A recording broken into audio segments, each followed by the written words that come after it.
Hello everyone and welcome back to my channel. My name is Jen and today we're going to be talking about the 5 best books that I've read so far this year. I set myself a reading goal this year of 50 books and I'm on my 25th book, so I'm pretty much exactly on track to read 50 this year, which is really cool. I haven't managed to read that many books in a year for quite a few years, so I'm really excited that I'm managing to read that much. And I just thought it was a good point in the year at the 6-month mark to reflect on which of those 25 have been the best for me, because I know that when it gets to the end of the year I'll start to favour the books that I read in the last 6 months because they'll be the ones that are fresh in my mind.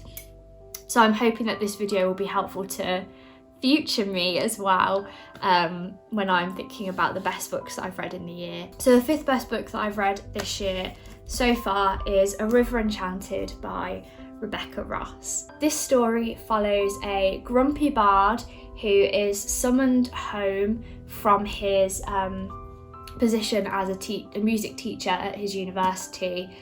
He's summoned home to his clan, which is on a very mysterious Scottish-inspired island. He's summoned home and asked to bring only his harp with him. And as he goes home, he discovers that many of the girls in his clan have been going missing, and it may be that his music is the only thing that can save them. This is a very slow, atmospheric, lyrical kind of story, which is very fitting because it is a book about a bard and about music and songwriting. I really enjoy reading a fantasy story from the perspective of the bard. I feel like that's a character that you don't normally hear from in a fantasy world. But also there are 3 other kind of key characters in the story whose perspectives you hear from, who are all very complex, deep characters. They're very thought through and developed throughout the story. All of the characters are dealing with difficult things and sort of their inner demons throughout the book. And in particular, I really loved one of the character stories of a woman who is losing her faith, and it's just done in such a beautiful and thoughtful way. This kind of story of her losing her faith and regaining her faith, I found it really well done and very poignant. There are some very lovely and delicate kind of romantic plot lines. It's not passionate romance, it's not fast paced, but it's slow and it's delicate, and I think it's just a lovely fantasy. The 4th best book that I've read so far this year, this is a bit of a cheat because I'm actually going to talk about a whole trilogy, but the 4th best book is the Daevabad trilogy. This is the first book, The City of Brass by S.A. Chakraborty. This series is set in 18th century Cairo, and we follow our main character Nari, who is a con woman. So she tricks people with her sleight of hand, and kind of that's how she makes her living. However, one day while she's performing one of her cons, she ends up accidentally summoning Dara, who is a sort of mysterious jinn warrior. And from there she's thrust into this whole new world, and this sort of storyline of her discovering who she really is. We also follow the story of Prince Ali, who is a young, idealistic prince who wants to overthrow his father's corrupt regime, and we follow the friendship that forms between Nari and Ali. These books are all very slow. They're slow paced, but they have the most incredible world building and character development, and there is a lot to get your head around in these books. There's a lot of new place names, creatures, magic terms. There's a lot of terminology to get your head around in these books, but because of the slowness and the way that the author builds the story up, it helps you to really root yourself in that complicated world. The setting, which starts in Cairo and then goes to Daevabad, which is the city of brass, the land of the djinn. It's so colourful, it's so vibrant, you can almost feel the heat of the sands and the sun. I also feel that the final book in this trilogy wrapped up the series so well. I think often I find that the ending of a trilogy is the disappointing book because it didn't end in a satisfying way, but this series starts and ends and has a very good middle in a very satisfying way. The third best book that I've read so far this year is Frenchmans Creek by Daphne du Maurier. I absolutely love this story. This book follows Donna, who is a lady in Restoration London, and she is bored of her life. She is craving some adventure, and so she decides to go to stay in one of her husband's houses that he owns in Cornwall. And she takes her children there and she just goes away for a bit of a break from London life. When she gets there, she finds out from the locals that this French pirate has been terrorising the locals and to watch out for him. Of course, she encounters this French pirate herself and finds that there is more going on than what meets the eye, and so follows a romantic adventure pirate story. I absolutely love this for many reasons. First of all, it is pure escapism. It's just fun and funny and enjoyable, and you don't need to think that deeply about it, which was exactly what I needed when I read the book. It was just exactly what I needed at that time. The characters are very well crafted.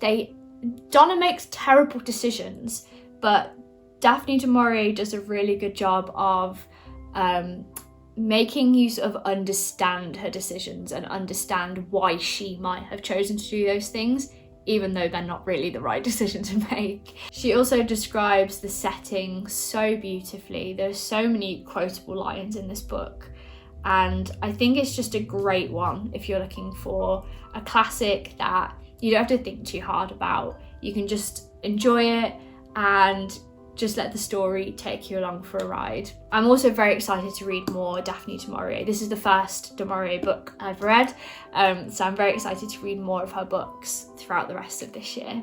The second best book that I've read this year is Neverwhere by Neil Gaiman, and this was actually the first book that I read this year, and it has stuck with me so much. The book follows Richard Mayhew, who lives a very ordinary life with a very ordinary office job, and he doesn't want anything extraordinary to happen to him. He's quite happy with going with the flow, until one evening he finds a young woman bleeding on the street.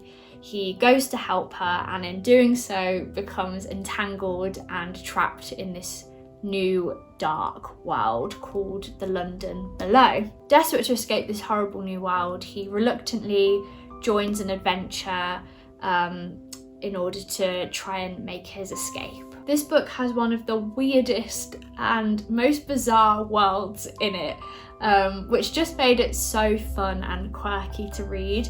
But even though it's kind of quirky and weird and witty, it touches on some very serious topics, but does so in a way that flips them upside down and twists them inside out and makes them almost unrecognisable in a way that makes them really obvious. I don't know if that makes any sense. But basically he looks at some very big themes in this weird world, in this weird setting, and it makes them stand out like a sore thumb. Richard Mayhew is the perfect main character to take us through this story. It is a very weird story, but I think his ordinariness, or at least his longing for ordinariness, makes this story grounded, and it makes it not go too bizarre that it's unbelievable. In the London Below, rats are seen as kings and people are seen like rats. So everything is kind of topsy-turvy and upside down, which makes you sort of flip your own thinking as you're reading the book. So yeah, I really love this one, and it definitely makes me want to read some more books by Neil Gaiman this year as well. And the best book that I've read so far this year, in the number one spot, is A Pale View of Hills by Kazuo Ishiguro. If you've watched any of my videos, you probably know that I love Kazuo Ishiguro. He's probably my favourite author, and I've been on a bit of a quest to read all of his books. The book I'm currently reading is An Artist of the Floating World, which is the last novel of his that I need to read to have read all of his novels. And this was the penultimate one that I've read, and it was actually his debut novel, so the first one that he wrote. It follows a Japanese woman called Etsuko who is living alone in England and reflecting on the recent suicide of her daughter. She is reflecting particularly on one summer of her life in Nagasaki after the war, and particularly her memories float around this very strange friendship she had with a Japanese woman there. And this woman is a bit of a strange person. She's not a great mother, she's quite a neglectful friend, and she's just not very likeable at all. And right at the beginning of the story, Etsuko expresses that her memory perhaps isn't what it used to be. And so you kind of go into the story knowing that perhaps some of these memories are a little bit off.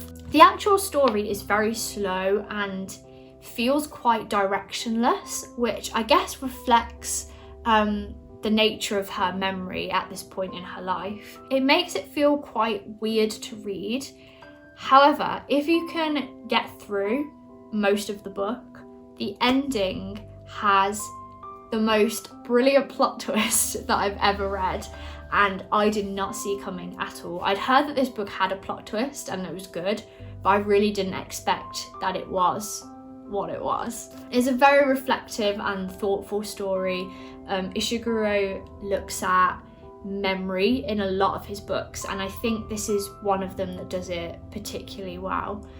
The exploration of what memory becomes as we grow older and what kind of jades our memory as well. I just absolutely loved it. It's one of my favourite Ishiguro books now, and yeah, I would really recommend it. So those are the 5 best books that I read so far this year. Thank you so much if you made it all the way to the end of this video. I would love to know, what are your favourite books of the year so far? What is your #1 book that you've read so far in 2022?